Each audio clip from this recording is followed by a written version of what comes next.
ناظرین گرامی قدر، السلام علیکم ورحمۃ اللہ وبرکاتہ۔ میں ہوں فخر الحسن ندوی آپ کی خدمت میں، اور آپ دیکھ رہے ہیں فاران اسلامک ٹی وی۔ ناظرین گرامی، دلوں میں نرمی پیدا کرنے کا تیسرا نسخہ موت کی یاد ہے۔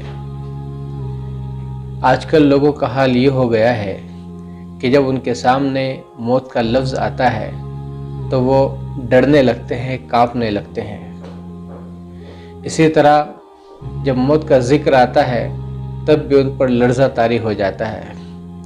حالانکہ ہونا تو یہ چاہیے کہ لوگ موت سے ڈریں،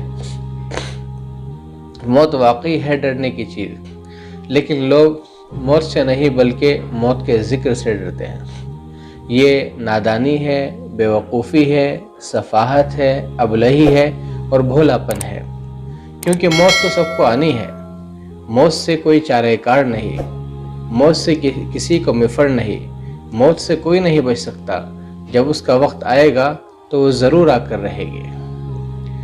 اللہ کے نبی صلی اللہ علیہ وسلم نے ایک حدیث پاک میں فرمایا موت کی مثال دے کر کہ موت کی مثال ایسے ہے جیسا کہ ایک لومڑی، کہ ایک مرتبہ لومڑی نے زمین سے قرض لیا اور قرض لینے کے بعد کہا کہ میں یہ آپ کو واپس کر دوں گی، لوٹا دوں گی۔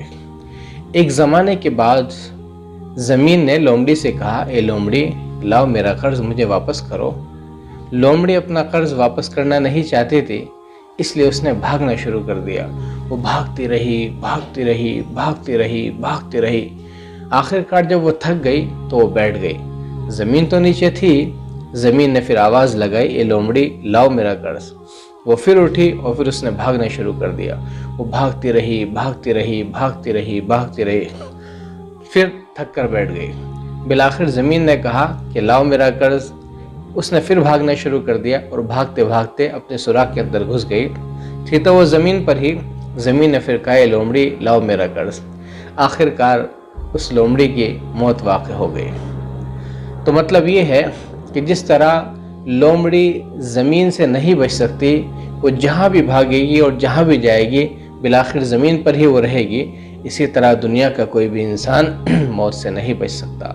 ہر ایک کو موت آ کر رہے گی، چاہے وہ زمین پر ہو یا زمین کی تہوں میں چلا جائے، وہ سمندر کی سطح پر ہو یا سمندر کی گہرائی میں چلا جائے، وہ ہواؤں میں رہنے لگے، فضاؤں میں رہنے لگے، وہ پہاڑ پر اور پہاڑوں کی چوٹیوں پر اور پہاڑ کی کوہ میں رہنا شروع کر دے، یا وہ مضبوط سے مضبوط محل کے اندر بھی زندگی گزارنا شروع کر دے اور کبھی اس سے باہر نکل کر نہ آئے، لیکن جب اس کی موت کا وقت آئے گا تو موت کا فرشتہ اس کو آدھا بوچھے گا۔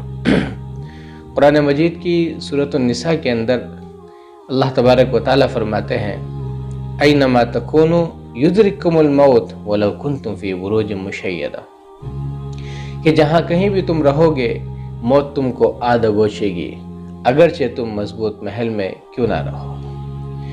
حضرت مولانا مفتی شفیع رحمۃ اللہ علیہ نے علامہ ابن کثیر کے حوالے سے معارف القرآن میں ایک واقعہ نقل کیا ہے کہ ایک زمانے کی بات ہے کہ ایک شخص کسی گھر میں ملازمت کرتا تھا۔ ایک رات اس گھر کے اندر ایک بچے کی پیدائش ہوئی اور جو گھر میں چراغ رکھا ہوا تھا وہ چراغ بجھ گیا، گل ہو گیا۔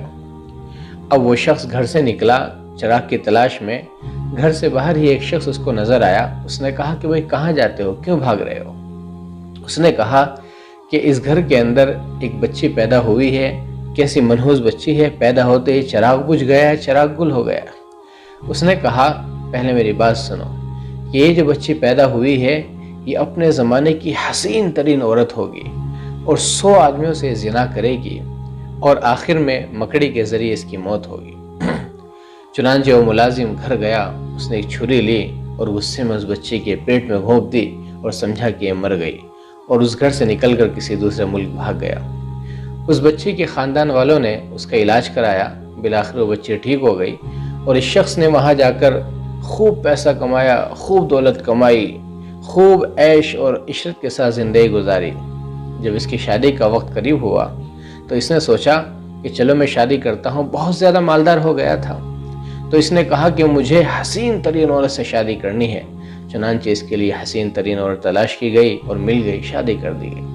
ایک زمانے تک خوشی کے ساتھ خوشیوں بھری زندگی یہ لوگ گزارتے رہے۔ ایک دن اس شخص کی نظر اپنی بیوی کے پیٹ پر پڑی تو پیٹ پر ایک نشان تھا۔ اس نے کہا کہ آپ کے پیٹ پر یہ کیسا نشان ہے؟ اس نے کہا کہ دراصل واقعہ یہ ہے کہ کسی زمانے کی بات ہے کہ جب میں پیدا ہوئی تھی، ہمارے ہاں کوئی ملازم تھا، اس نے میرے پیٹ میں چھری گھونپ دی تھی اور وہ چلا گیا تھا، لیکن اللہ نے مجھے بچا لیا، ڈاکٹر نے میرا علاج کیا، میں ٹھیک ہو گئی۔ اب اس شخص کو یقین ہو گیا، ارے یہ واقعہ تو میرے ذریعے انجام دیا گیا تھا، یہ کام تو میں نے ہی کیا تھا۔ پھر اس نے اسے اللہ کا واسطہ اور اللہ کی قسم دے کر کہا کہ ذرا یہ بتاؤ، میں تم کو کچھ نہیں کہوں گا، کیا تم نے 100 مردوں سے زنا کیا ہے؟ اس نے اپنے جرم کا اعتراف کیا کہ ہاں مجھ سے غلطی ہوئی ہے، آئندہ نہیں ہوگی۔ بالآخر اس نے اسے معاف کر دیا اور خوشیوں کے ساتھ وہ زندگی گزارتے رہے۔ اب اسے یقین ہو گیا کہ جب یہ واقعہ ٹھیک ہو گیا اس شخص کی کہی ہوئی بات، تو ممکن ہے کہ مکڑی کے ذریعے اس کی موت ہو۔ تو بہت پیسہ اس کے پاس تھا، اس نے ایک بہت شاندار اس کے لیے محل بنوایا اور اس کے اندر ایسا نظم کرایا کہ باہر کی کوئی چیز اس میں داخل نہ ہو سکے۔ لیکن ایک روز کیا دیکھتا ہے کہ گھر کے کنارے پر مکڑی کا جالا بنا ہوا ہے۔ جیسی اس پر نظر پڑی تو اس مکڑی کو باہر نکالنے کی کوشش کری۔ اس عورت نے کہا کہ میرے خاوند آپ بیٹھ جائیں، اس کو میں ہی باہر نکالتی ہوں۔ اس نے اٹھ کر اس کو باہر نکالنا شروع کیا، وہ نیچے گری، اس عورت کا اس پر پیر پڑ گیا اور اس کے اندر سے زہر نکلا، اس عورت کے کسی حصے پر جسم کے گر گیا اور پورے بدن کے اندر زہر پھیل گیا اور اس کی موت واقع ہو گئی۔ بہرحال کہنا یہ ہے کہ انسان کہیں بھی ہو، انسان کہیں بھی چھپ جائے، وہ کتنے مضبوط محل کے اندر چلا جائے، وہ اپنی موت سے بچنے کا کتنا ہی سامان کر لے، لیکن موت سے اس کو مفر نہیں۔ جب اس کا وقت آئے گا تو موت کا فرشتہ اس کو آ دبوچے گا۔ تو اس لیے انسان کو موت کا ذکر کرنا چاہیے، موت کا مراقبہ کرنا چاہیے، موت کا تذکرہ کرنا چاہیے، موت کے واقعات اور قصوں کو پڑھنا چاہیے، اور کبھی کبھار موت کو اپنے اوپر طاری کر کے دیکھنا چاہیے، تصور اور خیال کرنا چاہیے کہ میرے جسم سے میری روح نکل رہی ہے اور میری موت واقع ہو رہی ہے، اور پھر روح نکل گئی ہے، لوگ جمع ہو گئے ہیں، اب مجھے نہلایا جا رہا ہے، اب مجھے کفن پہنایا جا رہا ہے، اب لوگ میری جنازے کی نماز پڑھ رہے ہیں، اب قبر کھودی جا رہی ہے، قبر کے اندر مجھے رکھا جا رہا ہے اور قبر کو اوپر سے ڈھک دیا جا رہا ہے، موت کے فرشتے آ گئے ہیں، سوال و جواب شروع ہو رہا ہے۔ ایک انسان جب اس طرح تصور کرے گا اور خیال کرے گا تو ظاہر ہے اس کے اندر اللہ کا ڈر اور اللہ کا خوف پیدا ہوگا اور اسے اچھے اعمال کرنے کی دھن لگ جائے گی، اور اس کا دل کتنا ہی سخت کیوں نہ ہو، موت کی یاد سے اس کا دل نرم پڑ جائے گا اور موم کی طرح بہنے لگے گا۔ تو اس لیے ہر انسان کو غور و فکر کرنے چاہیے اور انسان کو چاہیے کہ وہ ہر اس چیز کو اپنائے کہ جس سے انسان کا دل نرم ہو، انسان کے دل کے اندر سافٹنس پیدا ہو۔ بس اس ایپیسوڈ میں اتنی ہی بات آپ سے کرنی ہے۔ انشاءاللہ اگلی ویڈیو میں دلوں میں نرمی پیدا کرنے کا چوتھا نسخہ آپ کے سامنے پیش کریں گے۔ تب تک کے لیے آپ اپنا خیال کیجئے۔ اگر آپ کو ہماری ویڈیو اچھی لگے تو اس کو لائک کریں، شیئر کریں، سبسکرائب کریں اور بیل آئیکن کو دبانا نہ بھولیں۔ اور اگر آپ کو کوئی مشورہ دینا ہے تو کمنٹ باکس میں آپ مشورہ ہم